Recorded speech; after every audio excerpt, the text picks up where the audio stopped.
新闻一开始，今来关心前海基会董事长郑文灿，伊咧做桃园市长的任内，即马向指控牵涉土地开发的贪污案，互检方依法上班。6天内已经调去3家业绩亚庭，伫昨暗6点左右，伊是互法院裁定收押禁见。主要原因是郑文灿又甲伊要回答的内容传互伊的秘书，互认定有串证的疑虑。因为即马互收押，民进党廉政会嘛宣布郑文灿互民进党停权3年。这是该是换郑文灿的律师提出控告。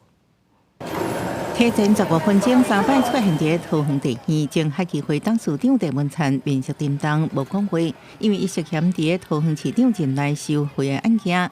高院认定原审地院获得郑文灿的实际影响力，互检方第2摆控告成功，搁开羁押庭。经过超过4点钟的庭审，最后地院经裁郑文灿羁押禁见，民进党也马上处罚。只要被收押的话，就开始停权3年。那因此，他是从明天7月12号开始起算3年。行政法官指出，裁定收押理由是郑文灿伫初5应讯进前，透过通讯软体内传送信息予县市的秘书，内容甲被告应讯时阵答辩的方向同款，可见应讯进前已经管道知影检察官侦办内容，佮将要答辩的方向传予秘书。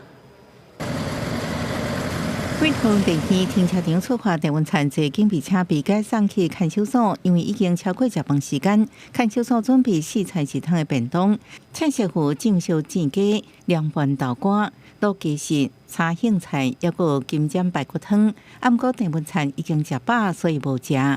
他吃饱了，他说吃面包吃饱了，他说不需要吃我们的便当了。他不吃我们就收走了。因为那个夏天热哈，那个便当放着也不卫生。那他目前的身体状况呢？他有带一些慢性疾病药进来，服用3天。那明天的身体状况，我们会视他的情形状况，先做健康检查。郑文灿住4人房，另外3个有2个是早期犯，一个涉犯毒品罪。原本公布郑文灿穿的衫编号是23款控，不过因为看不下构筑已经解除。情绪目前平稳。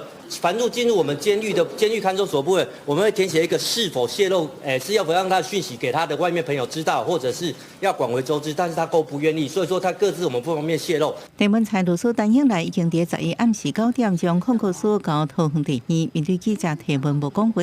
桃园表示，接到控告书甲卷证了，已经伫暗时9点40分派车送去高等法院。记者综合报道。